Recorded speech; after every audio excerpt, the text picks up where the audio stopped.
প্রতিদিন কিছু না কিছু লেগেই আছে। তো আর কি, হুট করে মাথায় আসলো চল একটা পিকনিক করা যাক। তো চলে গেলাম একটা ফ্রেন্ডের বাড়ি, ওর বাড়িতেই পিকনিক করব বলে। তো ক্যামেরা অন করতে ও মাথা নিচু করে বসে থাকে, কিছু বলার নেই। তারপর আমাদের শুরু হয়ে যায় এদিকে গল্পগুজব, এর ওর নামে কুটনামি করতে থাকি। It's a joke up part guys, বাদ দাও। তারপর এই যে আমার বুনু কফি নিয়ে চলে আসে, ও ভীষণ ভালো কফিটা বানায়। তারপর আমরা উপরের ঘরে চলে আসি, যেখানে আজকে রাতে থাকবো আমরা সবাই মিলে। তারপর এই যে খাওয়ার দাওয়া শুরু হয়ে যায়। এখানে সবই নিরামিষ ছিল, সব বাড়ি থেকেই করা হয়েছিল, একটা বিশেষ কারণে নিরামিষ পিকনিক রাখা। তারপর আর কি, এই তো এদের পাগলামি শুরু। এরা এইভাবেই নাচ করতে থাকে পাগলের মতো।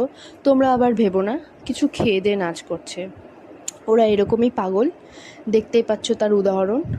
তারপর আর কি নাচতে নাচতে টায়ার্ড হয়ে শুয়ে পড়ে এরা, ঘুমিয়ে যায়। তারপর আমাদের তিনজনের তো চোখে ঘুম নেই, আমরা এখানে ভূতের মুভি দেখতে থাকি নুডলস খেতে খেতে। তারপর দেখতে দেখতে যে কখন সকাল হয়ে যায় বুঝতেই পারি না, চলে আসি বাড়ি। তো কেমন লাগলো ভিডিওটা অবশ্যই জানিও। ওকে, বাই।